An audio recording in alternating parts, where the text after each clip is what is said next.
Анықтаған жағымсыз эмоция туралы ойлаңыз. Олар қандай әрекетпен ілесіп жүреді? Төмендегі кейбір мысалдар сізге сай келуі мүмкін. Дегенмен, тек өзіңізге ғана қатысты сипаттарды қосыңыз.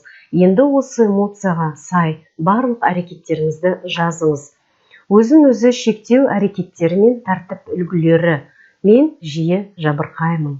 Мен үнемі жалғыздықты сезінемін және өзіме жаным ашиды. Мен депрессия кезінде тамақ жей беремін.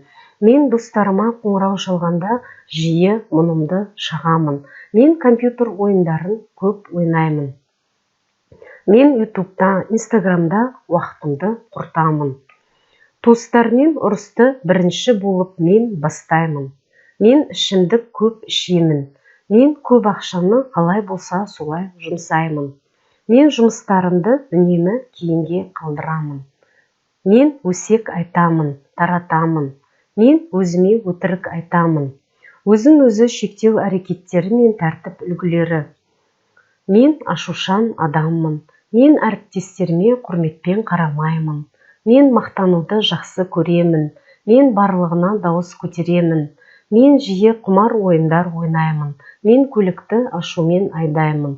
Мен әрқашан елдің назарында болуды қалаймын. Мен күнде ұйықтап қаламын. Мен өткен шақты тым көп айтамын.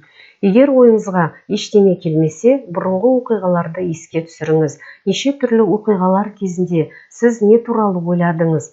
Өзіңізді қалай ұстадыңыз? Жан дүниеңізге үңіліп көріңіз. Өзіңізге өзгенің көзімен қарауға тырысыңыз.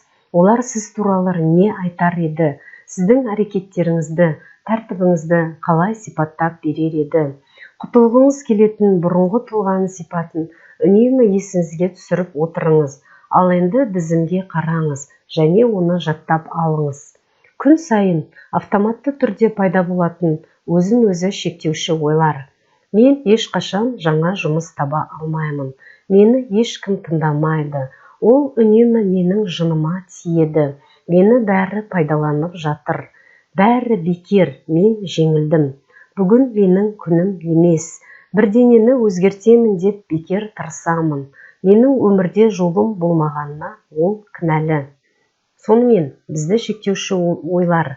Мен өте ақылдымын. Мен өзгере алмаймын. Мүмкін кейін.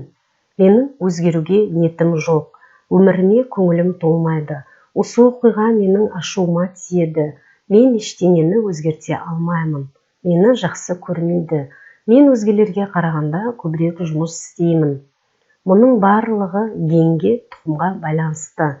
Мен анамның дәл көшірмесімін.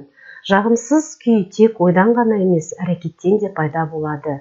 Тәнге сана рөлін берген кезде эмоция сізді үнемі үйреншікті әдетке итермелейді. Адамдар азап сезімнен уақытша құтылу үшін сыртқы әлемнен жұбаныш іздейді.